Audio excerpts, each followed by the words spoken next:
2001 में पश्चिमी दुनिया को न्यूयॉर्क सिटी में 11 सितंबर के आतंकवादी हमलों ने हिलाकर रख दिया, जिसमें लगभग 3000 लोगों की मौत हो गई। ट्विन टावर्स गिर गए और अमेरिकी सरकार ने अपना ग्लोबल वॉर टेररिज्म कार्यक्रम शुरू किया, जिसमें उसने अफगानिस्तान में अल कायदा और तालिबान दोनों पर हमले किए। हम 11 सितंबर की दुखद घटनाओं से तो परिचित हैं, लेकिन उनके खास नामों और चेहरों को कम जानते हैं। 33 वर्षीय मिस्र में जन्मे मोहम्मद अट्टा को मीडिया ने हमले के सरगना के रूप में बताया है और वह अमेरिकन एयरलाइंस फ्लाइट 11 के पायलट थे। मध्यवर्गीय जीवन शैली में जन्मे और सफल वकीलों डॉक्टरों से घिरे मोहम्मद अट्टा ने जर्मनी में स्नातकोत्तर शिक्षा के बाद धार्मिक कट्टरता अपनाई और अंततः अल कायदा से जुड़ गए। इस डॉक्यूमेंट्री में हमारे साथ जुड़ें, जहां हम 11 सितंबर के अल कायदा सरगना मोहम्मद अट्टा की जांच करेंगे।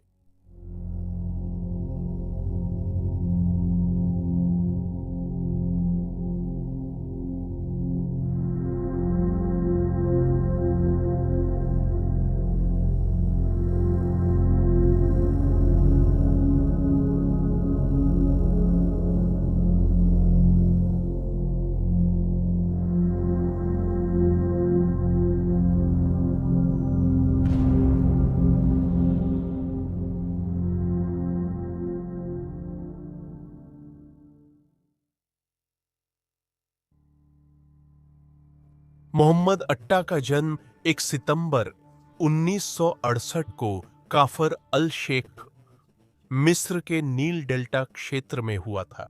वह माता पिता के इकलौते बेटे थे। उनकी 2 बड़ी बहनें थीं, दोनों उच्च शिक्षित, महत्वाकांक्षी और सफल थीं। एक बहन ने डॉक्टर की ट्रेनिंग ली, जबकि दूसरी बहन प्राणी शास्त्र की प्रोफेसर बनी। अट्टा के पिता मोहम्मद अल अमीर अट्टा वकील थे, जिन्होंने सिविल और शरिया कानून पढ़े। उनकी मां बुथानिया मोहम्मद मुस्तफा शिराकी संपन्न किसान और व्यापारी परिवार से थीं। वह शिक्षित थीं और 14 साल की उम्र में अट्टा के पिता से परिवारों के तय अनुसार शादी हुई थी। अट्टा परिवार को सबने संकीर्ण और अलग थलग माना। मोहम्मद सीनियर के साथ उनका परिवार कम था और वे भूतानी रिश्तेदारों से शायद ही बात करते थे। ससुराल वालों ने मोहम्मद सीनियर को सख्त और निजी बताया, जबकि पड़ोसी इस परिवार को एकांत प्रिय मानते थे। अत्ता के पिता को याद है कि बचपन में उसे शतरंज पसंद था, लेकिन उसने वीडियो गेम्स का आनंद नहीं लिया। 10 साल की उम्र में उसका परिवार मिस्र की राजधानी काहिरा के अब्दीन इलाके में बस गया। परिवार की संकीर्ण प्रवृत्ति को और बढ़ाते हुए मोहम्मद सीनियर ने अपने बेटे को पड़ोस के बच्चों के साथ मेलजोल करने से मना कर दिया, जिससे उस छोटे लड़के के पास बहुत खाली समय रहता था, जिसे वह पढ़ाई में लगाता था। जल्द ही उसने अपने सहपाठियों से बेहतर प्रदर्शन किया और एक स्टार छात्र बन गया। हालांकि उसके साथी उसकी होशियारी से ज्यादा प्रभावित नहीं थे और उसके पिता के मेलजोल के सख्त नियमों के कारण आमतौर पर उसे अकेला ही समझते थे। 1985 में उसने काहिरा विश्वविद्यालय में इंजीनियरिंग में दाखिला लिया। किसी को हैरानी नहीं हुई कि उसने अपनी पढ़ाई में उत्कृष्ट प्रदर्शन किया और अपने वर्ष के सबसे अधिक अंक प्राप्त करने वाले छात्रों में शामिल था। अपने सीनियर वर्ष तक उसे एक विशेष आर्किटेक्चर कार्यक्रम में शामिल होने के लिए बुलाया गया और 1990 में उसने आर्किटेक्चर में डिग्री के साथ स्नातक किया। इसके बाद उन्होंने इंजीनियर्स सिंडिकेट ज्वाइन किया, जिसका कथित तौर पर मुस्लिम ब्रदरहुड से संबंध है, और काहिरा के अर्बन डेवलपमेंट सेंटर में कुछ महीनों तक काम किया। इसी साल 1990 में उनका परिवार गीजा गया। जिन लोगों ने अत्ता को जाना, उन्होंने देखा कि वह शिक्षा और सामाजिक स्तर बनाए रखने का दबाव महसूस करते थे, और जब स्नातकोत्तर में प्रवेश लायक अंक नहीं आए तो यह उनके लिए और चिंता का कारण बना। अहमद खलीफा ने बताया कि उनके दोस्त मिस्र में शैक्षणिक महत्वाकांक्षाएं पूरी न कर पाने और राजनीतिक पक्षपात के कारण शीर्ष स्थान न मिलने से निराश थे।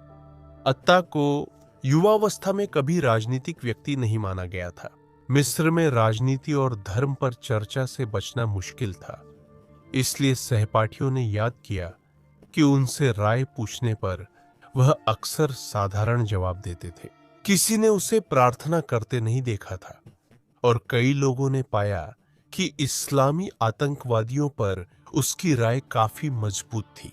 उसने उन्हें गैर जिम्मेदार और दिमागहीन कहा।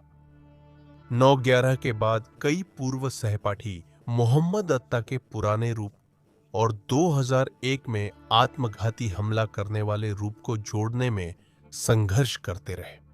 अहमद खलीफा, जो काहिरा विश्वविद्यालय में मोहम्मद अत्ता के करीबी दोस्त थे, ने टाइम से कहा, मैं सोच भी नहीं सकता था कि वह किसी विमान में लोगों को धमका या मार सकता है। वह तो डर के मारे मर जाता। वह कोई नेता नहीं था। उसकी अपनी राय थी, लेकिन वह हर चीज में बहुत विनम्र था। उसकी भावनाएं स्थिर थीं। वह आसानी से प्रभावित नहीं होता था। मोहम्मद सबको पसंद थे क्योंकि उन्होंने किसी को नाराज नहीं किया। एक पुराने सहपाठी ने जोड़ा, वे जड़ों तक अच्छे थे। एक साथी खालिद खातान को याद है कि अत्ता बहुत संवेदनशील थे और अन्याय देखकर बहुत गुस्सा हो जाते थे। कहा जाता है कि वे किसी भी तरह की मौत सहन नहीं कर सकते थे, यहां तक कि कीड़े की हत्या भी उन्हें परेशान करती थी। खालिद ने कहा, वह मासूम थे। अगर उसे लगता कि मैंने गलत कहा या किया तो वह सबके सामने कह देता था। मिस्र में स्नातकोत्तर शिक्षा संभव न होने पर उनके पिता ने विदेश में पढ़ाई के लिए प्रेरित किया।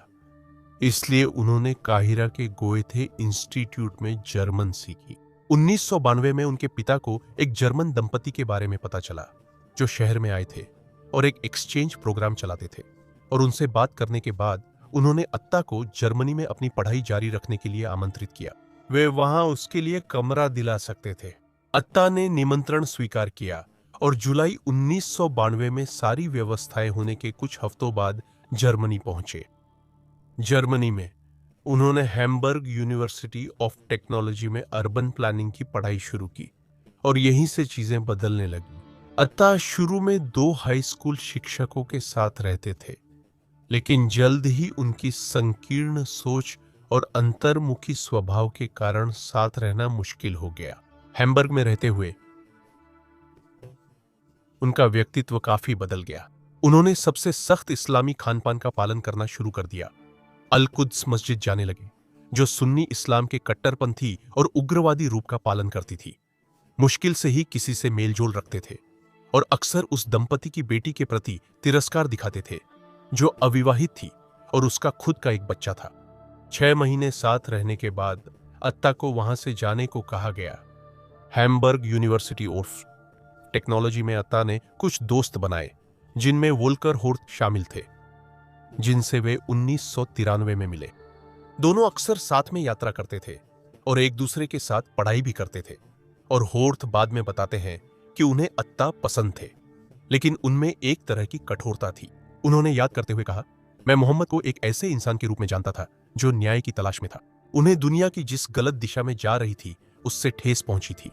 2 हाई स्कूल शिक्षकों के साथ जो घर वे साझा करते थे, उसे छोड़ने के बाद अत्ता विश्वविद्यालय के हॉस्टल में चले गए और 2 अन्य छात्रों के साथ रहने लगे। वह 1993 से 1998 तक वहीं रहे। उनके रूममेट्स को उनका व्यवहार अजीब और जरूरत से ज्यादा कठिन लगता था। वे उनकी आक्रामक अलगावप्रियता नापसंद करते थे, क्योंकि वह अक्सर साधारण नमस्ते और अलविदा भी नजरअंदाज कर देते थे।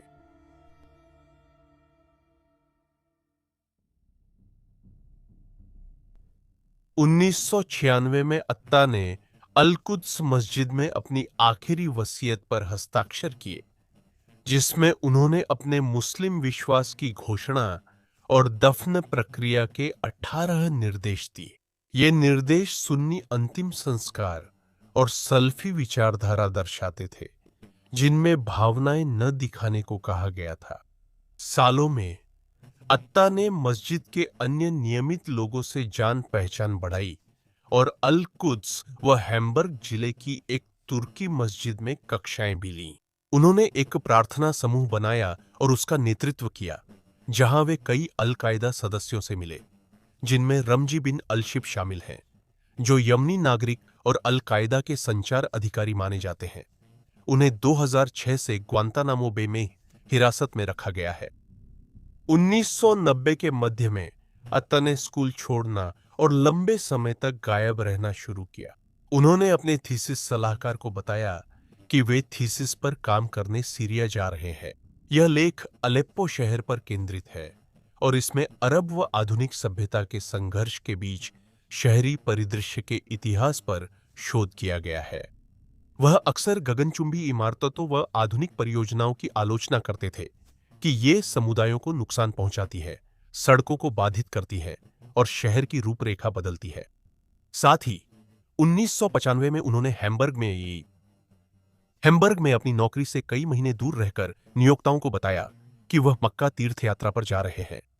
जैसा कि काहिरा में उनके दोस्त उन्हें जानते थे, वैसे ही उनके काम पर सहकर्मियों ने भी बताया कि वह बहुत ज्यादा राजनीतिक रूप से सक्रिय नहीं लगते थे और याद किया कि वह मिस्र में पर्यटकों पर हुए आतंकवादी हमलों की नियमित रूप से निंदा करते थे। उन्होंने बताया कि उन्हें पश्चिमी प्रभाव पसंद नहीं था। वास्तुकला छात्र के रूप में वह अरब शहरों में गगनचुंबी इमारतों की बढ़ती लोकप्रियता की शिकायत के लिए प्रसिद्ध थे। उन्होंने गीजा में अपने परिवार के नए अपार्टमेंट को मिस्र के अव्यवस्थित आधुनिकीकरण और पश्चिम को बेहिचक अपनाने का प्रतीक बताया। अत्ता के साथियों ने बताया कि विश्वविद्यालय लौटने पर उन्होंने घनी दाढ़ी और साफ ऊपरी होंठ रखी थी, जो कट्टरपंथियों में आम है। उन्होंने देखा कि अब वह ज्यादा गंभीर हो गए थे।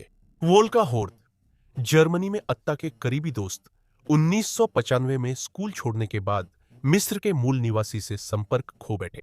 उन्हें याद है कि अत्ता अरब तानाशाहों पर मजाक सुनकर हंसते थे, लेकिन एक युवती ने बताया कि वह उन्हें मुस्कुराते हुए भी याद नहीं कर सकती। अन्य लोगों ने बताया कि अत्ता स्कूल लौटने के बाद कुछ खास विषयों जैसे कि खाड़ी युद्ध और ओस्लो समझौते, जो शांति प्रक्रिया और इजराइल तथा फिलिस्तीनी मुक्ति संगठन के बीच अंतरिम समझौतों का हिस्सा थे, पर बहुत मजबूत राय रखने लगे थे। वह मिस्र सरकार से नाराज थे, जिसने मुस्लिम ब्रदरहुड पर सख्ती की और अपने देश के उच्च वर्ग से भी, जो उनकी नजर में सारी ताकत अपने पास रखते हैं। वह संपत्ति के अंतर को लेकर खास तौर पर भावुक थे और कुछ अमीर लोगों तथा मुश्किल से गुजारा करने वाली आम जनता के बीच के अंतर को देखते थे। अत्ता यहूदी विरोधी थे। वे कई समस्याओं के लिए यहूदियों को दोषी मानते थे।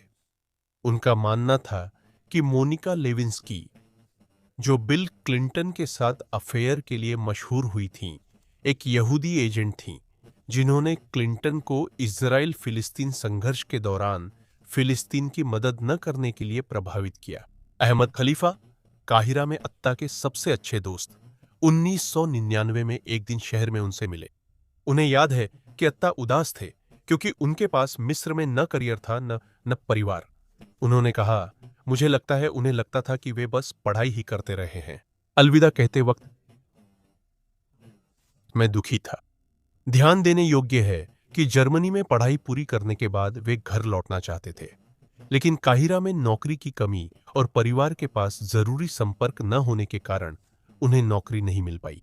उनके पिता चाहते थे कि वह विदेश में पढ़े, जबकि मां मानती थीं कि उन्हें पिता की इच्छा माननी चाहिए। 1998 में अत्ता जर्मनी में विश्वविद्यालय के आवास के लिए अयोग्य हो गए और उन्हें नया निवास ढूंढना पड़ा। वह रामजी बिन अल शैब और इलेक्ट्रिकल इंजीनियर सईद बहाजी के साथ हैम्बर्ग के अपार्टमेंट में रहने लगे। अत्ता और बिन अल शैब ने वेयरहाउस में कंप्यूटर पैक करने का काम किया। कुछ समय बाद यह तिकड़ी हैम्बर्ग के एक इलाके में गई। जर्मन अधिकारियों के अनुसार 1999 में अत्ता की मुलाकात कई आतंकवादियों से हुई थी। वह सीरियाई व्यापारी महमून डाका जानली के संपर्क में था, जिसके पास एक बैंक खाते की पावर ऑफ अटॉर्नी थी, जो ओसामा बिन लादेन के वित्त प्रमुख के नाम पर था। हालांकि व्यापारी ने इन संबंधों से इनकार किया। 1999 की शुरुआत में उसे स्कूल में एक इस्लामिक छात्र समूह स्थापित करने की अनुमति मिली और माना जाता है कि यहीं पर उसकी मुलाकात कई अन्य कट्टरपंथियों से हुई, जिन्होंने 9/11 हमले में भाग लिया था। इनमें मारवान अल शेही भी शामिल था, जिसने 9/11 को यूनाइटेड एयरलाइंस फ्लाइट 175 दूसरी विमान उड़ाया था, और जियाद जारा, जिसने यूनाइटेड फ्लाइट 93 उड़ाई थी, जो पेंसिल्वेनिया में दुर्घटनाग्रस्त हो गई थी। अत्ता के समूह में करीब 40 सदस्य रोज एक साथ नमाज पढ़ते थे। उसी साल अत्ता ने अफगानिस्तान और फिर पाकिस्तान का दौरा किया। उनके साथ बिन अलशिब, अल शेही, जारा और बहाजी थे। यहां अल कायदा के सैन्य प्रमुख मोहम्मद अतीफ ने उन्हें विमान ऑपरेशन की साजिश में शामिल किया। यह युवा समूह शिक्षित था, पश्चिमी समाज से परिचित था, थोड़ी अंग्रेजी जानता था और वीजा ले सकता था। कहा जाता है कि इसके बाद उन्होंने बिन लादेन से मिलकर उनसे वफादारी की शपथ ली और आत्मघाती मिशनों में भाग लेने का अनुरोध किया। उन्होंने स्वीकार किया और योजना जानने के लिए फिर से अटाफ से मिलने भेजे गए। जर्मन जांचकर्ताओं ने बताया कि अत्ता ने 1999-2000 में अफगानिस्तान में अल कायदा के शिविरों में प्रशिक्षण लिया था। जर्मनी लौटने पर कई लोगों ने कहा कि उनके पासपोर्ट खो गए हैं, शायद अफगानिस्तान में होने के सबूत छुपाने और अमेरिकी वीजा मिलने की संभावना बचाने के लिए।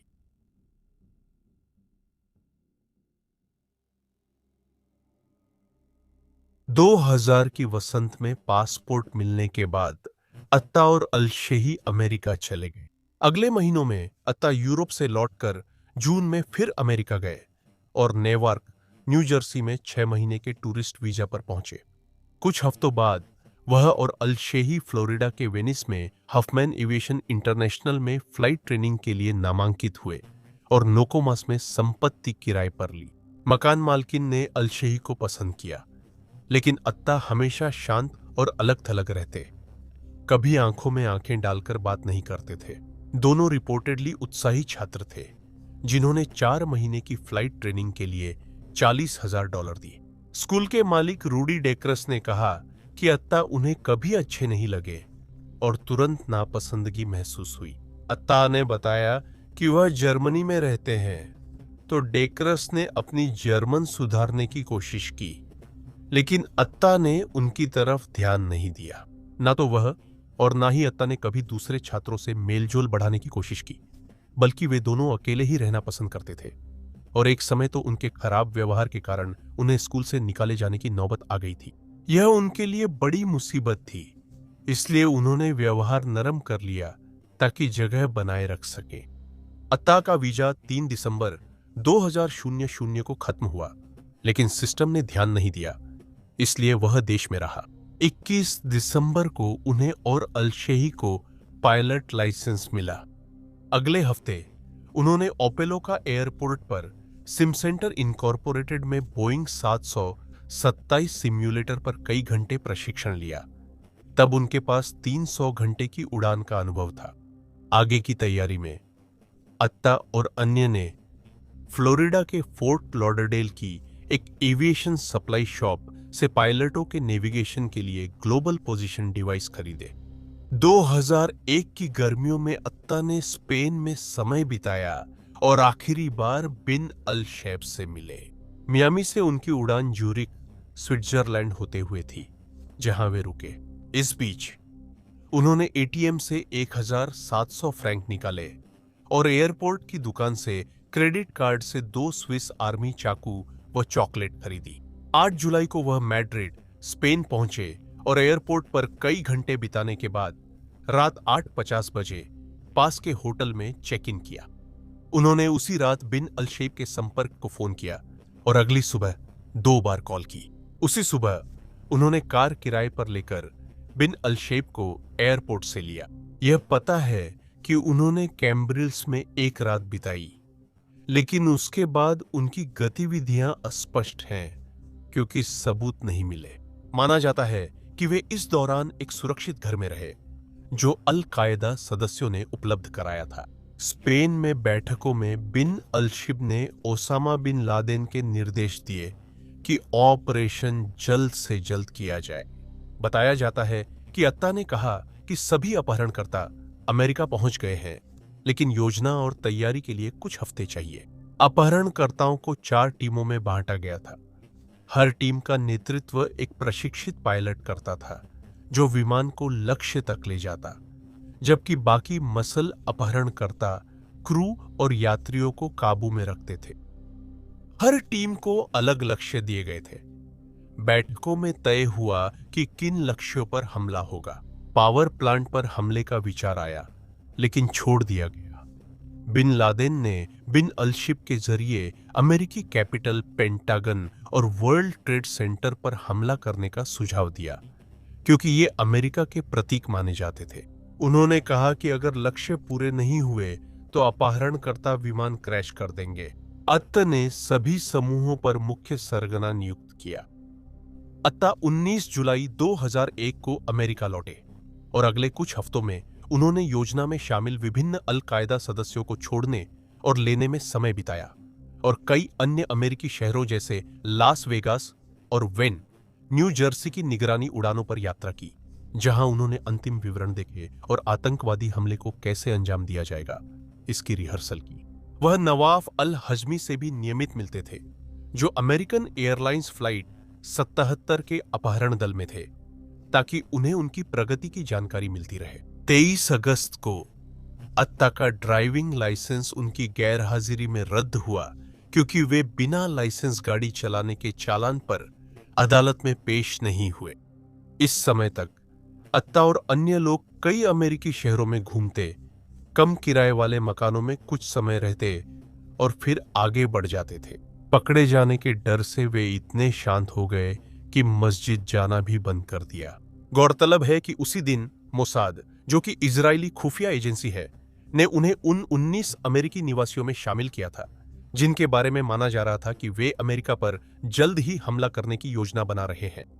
यह सूची CIA को दी गई थी, जिसमें से सिर्फ 4 नाम ही सार्वजनिक हुए जो 11 सितंबर हमलों में शामिल थे। यह अज्ञात है कि सूची में दिए गए 19 नाम सीधे तौर पर उन 19 लोगों से मेल खाते हैं या नहीं, जिन्हें अंततः 9/11 साजिश के पीछे पाया गया था।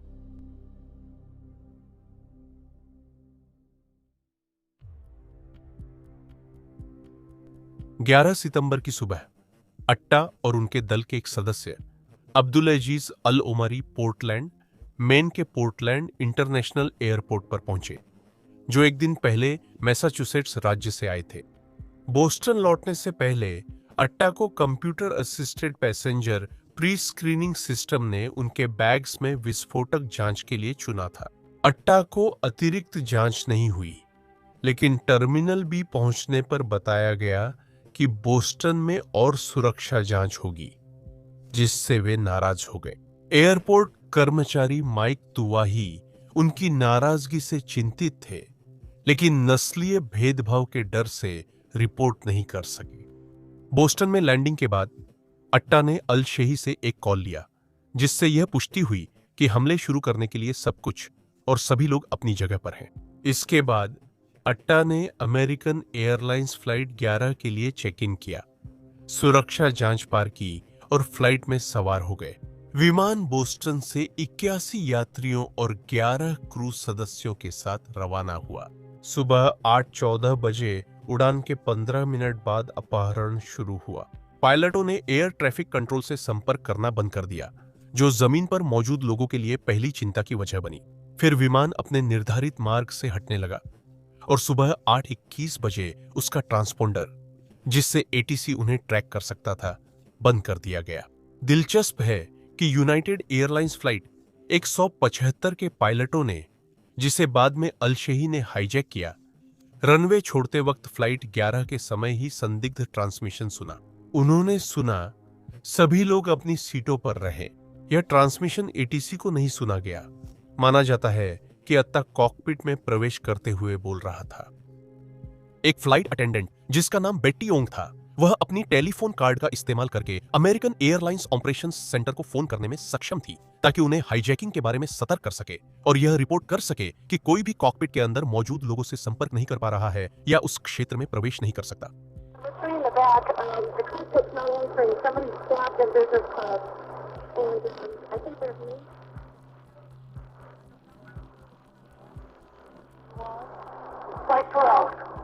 वह और flight attendant Madeline Amy Sweeney center को हाईजैकर्स की सीट नंबर बता सकी। सुबह 8:24 पर अट्टा ने एटीसी को बताया।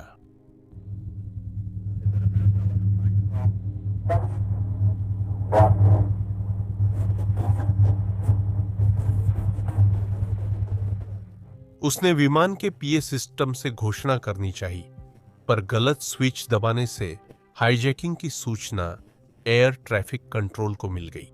फिर उसने कहा,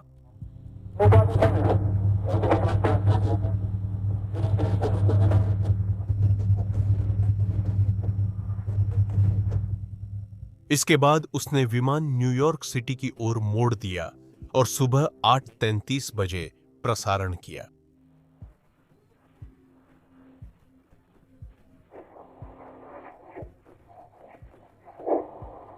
यह फ्लाइट 11 से आया अंतिम संदेश था।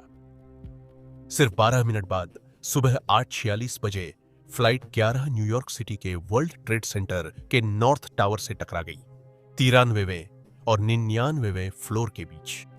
अत्ता और विमान में सवार सभी लोग टक्कर में मारे गए। वहीं इमारत के अंदर सैकड़ों नागरिक तुरंत मारे गए। 800 से अधिक लोग ऊपरी मंजिलों पर फंसे रह गए, क्योंकि टक्कर ने 92वीं मंजिल और ऊपर के बचाव रास्ते बंद कर दिए और आग भी लग गई। इनमें से कोई भी व्यक्ति टावर गिरने से पहले, जो 102 मिनट बाद सुबह 10:28 बजे ढह गया, जिंदा बाहर नहीं निकल सका। कुछ लोगों ने आग का सामना करने के बजाय खुद को इमारत से नीचे फेंक दिया था। यूनाइटेड एयरलाइंस फ्लाइट 175, जिसे एल शेही उड़ा रहे थे, जो 23 साल की उम्र में सबसे कम उम्र के पायलट थे और जिसमें 56 यात्री और 9 क्रू सदस्य सवार थे, ने सुबह 9:03 बजे साउथ टावर से टक्कर मारी। अमेरिकन एयरलाइंस फ्लाइट 77, जिसमें 58 यात्री और 6 क्रू थे, डलेस एयरपोर्ट से लॉस एंजलिस जा रही थी और सुबह 9:37 बजे वॉशिंगटन डीसी के पेंटागन के दक्षिण पश्चिमी हिस्से से टकराकर आग लग गई, जबकि 22 मिनट बाद न्यूयॉर्क में साउथ टावर गिर गया।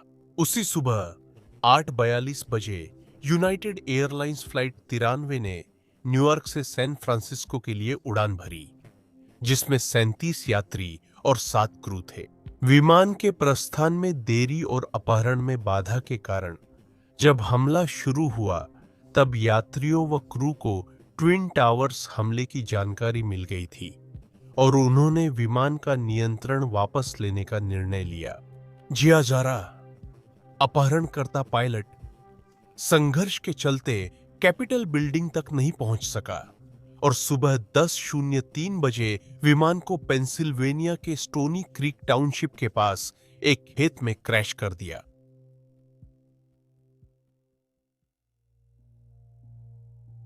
इन हमलों का असर विनाशकारी था, खासकर न्यूयॉर्क सिटी के ट्विन टावर्स पर। नागरिकों ने बताया कि वे धुएं और मलबे से घबराकर भागे। इन हमलों से कई इमारतें बुरी तरह क्षतिग्रस्त हुईं और कुछ पूरी तरह ढह गईं। घटनास्थल पर आग 3 महीने से अधिक समय तक सुलगी। 9/11 की साजिश के परिणाम स्वरूप लगभग 3000 लोगों की मौत हुई, जिनमें से अधिकांश मौतें न्यूयॉर्क में हुईं, जहां लगभग 2750 लोगों की मृत्यु दर्ज की गई, जिनमें लगभग 400 पुलिस अधिकारी और दमकल कर्मी शामिल थे, जो मौके पर पहुंचे थे। पेंटागन में 184 और पेंसिल्वेनिया में 40 लोग मारे गए। हजारों लोग घायल हुए, जबकि अल कायदा के 19 हमलावर इन आत्मघाती मिशनों में मारे गए। सैकड़ों हजारों ने टावर गिरते और न्यूयॉर्क सिटी की तबाही को रिकॉर्ड व फोटो खींचते देखा, जबकि लाखों ने ये घटनाएं टीवी पर लाइव देखी। कई दिनों तक अमेरिका में वाणिज्यिक विमानन पूरी तरह से बंद हो गया, जिससे कई लोग फंसे रह गए और सामान्य सेवा 13 सितंबर को फिर से शुरू हुई, अब और भी कड़े सुरक्षा उपायों के साथ। हवाई अड्डों, बड़े स्थलों, खेल स्टेडियमों और सरकारी इमारतों में तलाशी प्रक्रिया मजबूत की गई। 2001 में कांग्रेस ने यूएस पैट्रियट एक्ट पारित कर एफबीआई समेत एजेंसियों को ज्यादा निगरानी शक्तियां दी। 2002 के होमलैंड सिक्योरिटी एक्ट से होमलैंड सिक्योरिटी विभाग बना। अल कायदा जल्द ही न केवल पूरे अमेरिका में, बल्कि दुनिया के अधिकांश हिस्सों में भी घर घर में एक बहुत ही जाना पहचाना नाम बन गया। यह आतंकवादी समूह पहले अज्ञात था, लेकिन अब हमलों के लिए मशहूर और अमेरिकी सरकार का बड़ा निशाना बन गया था, जिसने अगले महीने आतंकवाद के खिलाफ वैश्विक युद्ध शुरू कर 7 अक्टूबर 2001 को अफगानिस्तान पर हमला किया। कुछ ही महीनों में हजारों आतंकवादियों को मार दिया गया या पकड़ लिया गया, जबकि समूह के उच्च पदस्थ नेताओं को छिपने के लिए मजबूर होना पड़ा। जहां अल कायदा को अराजकता, मौत और विनाश फैलाने का श्रेय दिया जाता है, वहीं 11 सितंबर ने उनकी तरफ भी ऐसे ही हालात पैदा कर दिए और साथ ही उन्होंने अफगानिस्तान में अपना मुख्यालय भी खो दिया। अल कायदा नेता अमेरिकी हमले की संभावना नहीं समझ पाए और जवाबी कार्रवाई के लिए तैयार नहीं थे। मोहम्मद अत्ता का सामान फ्लाइट 11 में नहीं गया था। बाद में उसका बैग लोगन एयरपोर्ट बोस्टन में मिला। उसके बैग में एयरलाइन की वर्दी, फ्लाइट मैन्युअल, अरबी में वसीयत की प्रति और लास्ट नाइट नामक निर्देशों की सूची थी। इसमें 11 सितंबर से एक रात पहले की गतिविधियों, बोस्टन से विमान यात्रा और आत्मघाती हमले तक के समय का विवरण था। जब अत्ता के पिता को यह खबर मिली कि 33 वर्षीय अत्ता आतंकवादी हमले में शामिल था, तो उन्होंने इसका जोरदार खंडन किया और मोसाद और अमेरिकी सरकार दोनों पर उसे फंसाने का आरोप लगाया। उन्होंने बेटे को शांत, राजनीति से दूर और पढ़ाई में व्यस्त व शर्मीला बताया। उन्होंने कहा वह भी हमारे जैसी ही मध्यम मार्गी है। उन्होंने कहा कि 12 सितंबर को अत्ता से फोन पर बात हुई थी। बेटे ने बताया वह छिपा है और अपनी जान के डर से जीवित है। उन्होंने कहा 11 सितंबर के लिए अमेरिकी ईसाई जिम्मेदार थे। कुछ हफ्ते बाद 24 सितंबर को उन्होंने एक इंटरव्यू लेने वाले से कहा, मेरा बेटा चला गया है, वह अब भगवान के पास है, मोसाद ने उसे मारा। बाद में उन्होंने अमेरिका को आतंकवाद की जड़ बताया और 11 सितंबर के लिए इजराइल को दोषी ठहराया। खबरों के अनुसार 2021 तक परिवार के सदस्य अभी भी इनकार कर रहे हैं। उस साल अता की मां का एक स्पेनिश समाचार एजेंसी ने इंटरव्यू लिया, जिसमें उन्होंने इनकार किया कि उनका बेटा आतंकवादी साजिश में शामिल था और उन्होंने यह विश्वास जताया कि वह अफगानिस्तान में कहीं है। लेकिन सिर्फ उनके पिता ही इनकार नहीं कर रहे थे। मिस्र में अता के कुछ दोस्त इस खबर से हैरान थे कि उन्होंने हमले में हिस्सा लिया। एक पूर्व सहपाठी ने कहा, हवाई जहाज उड़ाना क्या मजाक है? मोहम्मद साइकिल मुश्किल से चला पाते थे। एक अन्य विश्वविद्यालय के परिचित ने कहा, मोहम्मद साधारण मध्यम वर्गीय परिवार से थे, वह ऐसा नहीं कर सकते। हालांकि हाला मुस्तफा, जो काहिरा के अल आराम centre for political and strategic studies में उग्रवादी समूहों की विशेषज्ञ है, ने यह देखा कि सिर्फ इसलिए कि आप पढ़े लिखे हैं और यात्रा करते हैं, इसका मतलब यह नहीं है कि आप किसी उग्रवादी संगठन में शामिल नहीं हो सकते। आतंकवादी अनपढ़ या आदिम हो, यह जरूरी नहीं। कई विशेषज्ञ सालों से अत्ता का विश्लेषण और उसकी असली प्रेरणाएं समझने की कोशिश कर रहे हैं। मनोचिकित्सक जेराल्ड पोस्ट, जिन्होंने CIA में काम किया, का मानना है कि सभी 19 लोग अल कायदा नेताओं के आदेश मान रहे थे और वही उनके मकसद के लिए सही मानते थे। राजनीतिक वैज्ञानिक रॉबर्ट पापे के अनुसार अत्ता अपने मकसद के प्रति प्रतिबद्ध था। उन्होंने उल्लेख किया कि 33 वर्षीय व्यक्ति मनोवैज्ञानिक रूप से सामान्य प्रतीत होता था और उसे आसानी से न तो अवसादग्रस्त कहा जा सकता था, न ही जीवन का आनंद लेने में असमर्थ, न ही दोस्तों और समाज से कटा हुआ। आपराधिक न्याय के प्रोफेसर एडम लैंग्सफोर्ड असहमत है और मानते हैं कि अत्ता अवसादग्रस्त, अलग-थलग और आत्मघाती था। उनका मानना था कि वह अनजाने में दबे गुस्से, शर्म, अपराध बोध और निराशा से पीड़ित था, जो आत्महत्या और हत्या आत्महत्या करने वालों में आम है। लैंग्सफोर्ड ने कहा कि अत्ता की विश्वास प्रणाली ने उसके तरीके और लक्ष्य प्रभावित किए, पर उसकी मृत्यु नहीं। लैंग्सफोर्ड इस निष्कर्ष से असहमत हैं कि वे लोग सिर्फ आदेशों का पालन कर रहे थे। उन्होंने कहा कि अत्ता 2 बातों पर बिन लादेन से असहमत था। बिन लादेन व्हाइट हाउस पर हमला करना चाहता था, पर अत्ता ने कैपिटल बिल्डिंग को बेहतर लक्ष्य बताया। बिन लादेन हमले जुलाई में चाहता था, लेकिन अत्ता कुछ महीनों तक इंतजार करना चाहता था। लैंगफोर्ड बोले, यह अत्ता के एजेंडा को दिखाता है। बहुत से लोग जो हत्या आत्महत्या करते हैं, उनकी तरह वह भी मारना और मारा जाना चाहता था, लेकिन वह यह सब अपने समय पर करना चाहता था। उनका मानना है कि अत्ता के लिए आखिरी झटका था कि वह मिस्र लौटकर बसना चाहता था। हालांकि उसकी मां ने उससे कहा कि उसे अपने पिता की इच्छा का पालन करना चाहिए और अमेरिका जाकर पढ़ाई करनी चाहिए। लैंगफोर्ड को फिर से ठुकराए जाने का एहसास हुआ, इस बार अत्ता की मां द्वारा, जो उसे सबसे करीब थी। लैंगफोर्ड ने हमलों में शामिल अन्य 3 पायलटों का भी अध्ययन किया है और उनके बारे में भी ऐसे ही निष्कर्ष निकाले हैं। उन्होंने कहा कि अल-शेही अपने पिता की मौत से जूझ रहे थे और फ्लाइट 77 के पायलट हानी हंजूर असुरक्षित, बेहद कम दोस्तों वाले, अकेले व झिझक वाले इंसान थे। लैंगफोर्ड फ्लाइट अटेंडेंट बनना चाहते थे, पर भाई के मजाक ने उन्हें पायलट बनने को प्रेरित किया। लाइसेंस मिलने के बावजूद उन्हें काम नहीं मिला, जिससे गुस्से में उन्होंने अल कायदा से संबंध बना ली। याद जरा, फ्लाइट 93 के पायलट के बारे में कहा गया कि वे जीवन से असंतुष्ट थे और प्राकृतिक रूप से नहीं जाना चाहते थे। कहा जाता है कि वे मूड स्विंग्स से परेशान थे और उनकी गर्लफ्रेंड के साथ संबंध अस्थिर थे, जिसने पहले आत्महत्या की कोशिश की थी। लैंगफोर्ड ने कहा कि सामूहिक हत्या को अंजाम देने से इन लोगों को एक ऐसा मकसद मिल गया जो सिर्फ खुद को मारने से कहीं ज्यादा गौरवशाली दिखता था, और इसमें हत्या के जरिए प्रसिद्धि और शोहरत पाने की चाहत भी शामिल थी।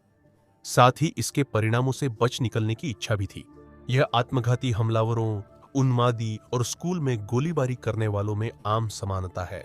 उन्होंने निष्कर्ष निकाला कि कई लोग खुद को महान उद्देश्य या विश्वास के लिए दिखाने की कोशिश करते हैं, क्योंकि आत्मघाती हमलावरों की शहादत को सराहा जाता है, पर असल में वे व्यक्तिगत महत्व की तलाश में रहते हैं।